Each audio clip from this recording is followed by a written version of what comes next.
YCP నేత మాజీ మంత్రి కాకాని గోవర్ధన్ రెడ్డికి ఆంధ్రప్రదేశ్ హైకోర్టు నోటీసులు జారీ చేసింది. బెయిల్ షరతులను ఉల్లంఘిస్తున్నందున ఆయన బెయిల్ రద్దు చేయాలని కోరుతూ సర్వేపల్లి టీడీపీ ఎమ్మెల్యే సోమిరెడ్డి చంద్రమోహన్ రెడ్డి దాఖలు చేసిన పిటిషన్పై నిన్న హైకోర్టులో విచారణ జరిగింది. వాదనలు విన్న న్యాయమూర్తి జస్టిస్ వెంకట జ్యోతిర్మయి ఈ పిటిషన్పై సమాధానం ఇవ్వాలని కాకాని ఆదేశిస్తూ నోటీసులు జారీ చేశారు. వైసీపీ ప్రభుత్వ హయాంలో నెల్లూరు జిల్లాలో ప్రభుత్వ భూమిలో క్వార్జ్ ఖనిజాన్ని అక్రమంగా తవ్వారనే ఆరోపణలతో పాటు అడ్డుకున్న గిరిజనులను కులం పేరుతో దూషించారని కాకానిపై ఎస్సీ ఎస్టీ అట్రాసిటీ కేసు నమోదైంది. ఈ కేసులో గత ఏడాది ఆగస్టు 18న హైకోర్టు ఆయనకు షరతులతో కూడిన బెయిల్ మంజూరు చేసింది. సాక్షులను ప్రభావితం చేయొద్దని, కేసుకు సంబంధించి మీడియాతో మాట్లాడొద్దని షరతులు విధించింది. అయితే కాకాని గోవర్ధన్ రెడ్డి విలేకరుల సమావేశం నిర్వహించి ఈ కేసులో సాక్షిగా ఉన్న పిటిషనర్ సోమిరెడ్డితో పాటు ఇతర సాక్షులను బెదిరిస్తున్నారని సోమిరెడ్డి తరపు న్యాయవాది కె పల్లవి కోర్టుకు తెలిపారు. ఇది కోర్టు విధించిన బెయిల్ షరతులను ఉల్లంఘించడమేనని, అందువల్ల ఆయన బెయిల్ను వెంటనే రద్దు చేయాలని వాదించారు. ఈ వాదనలను పరిగణలోకి తీసుకున్న హైకోర్టు కౌంటర్ దాఖలు చేయాలని కాకాన్ని ఆదేశిస్తూ విచారణను వాయిదా వేసింది. ఒక లేఖ రాసింది.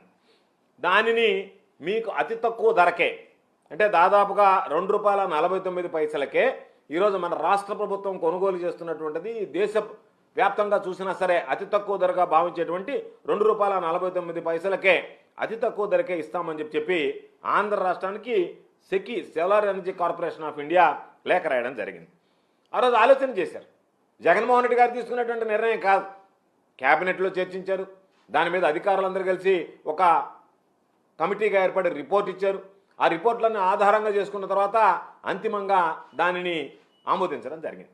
కాబట్టి జగన్మోహన్ రెడ్డి గారు ఒక్కరేనో, జగన్మోహన్ రెడ్డి గారు మిగతా వాళ్ళు వద్దంటే జగన్మోహన్ రెడ్డి గారు ప్రమేయంతో జరిగింది అనేటువంటిది ఈరోజు కొంతమంది మాట్లాడుతుంటే నవ్వాలనో ఏడవాలనో తెలియనటువంటి విడ్డూరమైనటువంటి పరిస్థితి. కాబట్టి 15వ తేదీ రేఖ రాసిన తర్వాత ₹2.49 మేము విద్యుత్ ఇస్తామని చెప్పి వాళ్ళు ప్రకటించిన తర్వాత జగన్మోహన్ రెడ్డి గారు ఆలోచన చేశారు. ఈరోజు మనం 9 గంటలు గతంలో మాదిరి కాకుండా ఉచిత విద్యుత్ ఇస్తున్నాం రైతులకి. రైతుల ప్రయోజనాలను కాపాడాలి అంటే తక్కువ ధరకి విద్యుత్ ఇస్తే ఈరోజు మరలా చూస్తే విద్యుత్ కనెక్షన్లు ఆగిపోయాయి. ఎందుకు ఆగిపోయాయి? చంద్రబాబు నాయుడు విద్యుత్ కనెక్షన్లకు సబ్సిడీ ఇవ్వాలా, భారం పడుతుంది కాబట్టి కనెక్షన్స్ రిలీజ్ చేయడం ఆపేశారు. పాపం ఈరోజు రైతులు పొలమని కార్యాలయాల చుట్టూ తిరుగుతున్నారు. అయ్యా మాకు విద్యుత్ కనెక్షన్లు ఇవ్వండి, మీకు విద్యుత్ అవకాశం కల్పించండి, ఉచిత విద్యుత్ కింద వాడుకోవడానికి రైతులను ఇబ్బంది పడుతున్నామంటే ఈరోజు రిలీజ్ చేసి ఆపేశారు, బ్యాన్ ఉంది అని చెప్పి వాళ్ళ కొత్త కనెక్షన్లు ఇచ్చేటువంటి పరిస్థితి లేదు. కాబట్టి వాటిని అన్నింటినీ అధిగమించాలి. ఎవరు అడిగితే వాళ్ళకి కనెక్షన్ ఇవ్వాలి, ఎవరు అడిగితే వాళ్ళకి ఉచిత విద్యుత్తు అందుకునేటువంటి అవకాశం కల్పించాలనేటువంటి లక్ష్యంతో రైతుల జీవన ప్రమాణాలు పెంచాలనేటువంటి ఒక ఆలోచన చేసి ముఖ్యమంత్రిగా జగన్మోహన్ రెడ్డి గారు 9 గంటల పాటు ఇవ్వాలనేటువంటి ఆలోచనతో ఆ రోజు ఒక నిర్ణయం తీసుకున్నాడు. 6400 మెగావాట్లకు సంబంధించి సౌర విద్యుత్ కేంద్రం ఏర్పాటు చేయాలని చెప్పి ఆంధ్ర రాష్ట్రంలో ఒక నిర్ణయం తీసుకున్నారు. ఆ నిర్ణయం తీసుకుంటే ఆ నిర్ణయానికి కూడా తూట్లు పొడిచింది చంద్రబాబు నాయుడు గారి కోర్టుకు పంపించి దాన్ని చిన్నంగా న్యాయపరమైనటువంటి చిక్కులు దానికి సృష్టించి దానిని ఆపించాడు.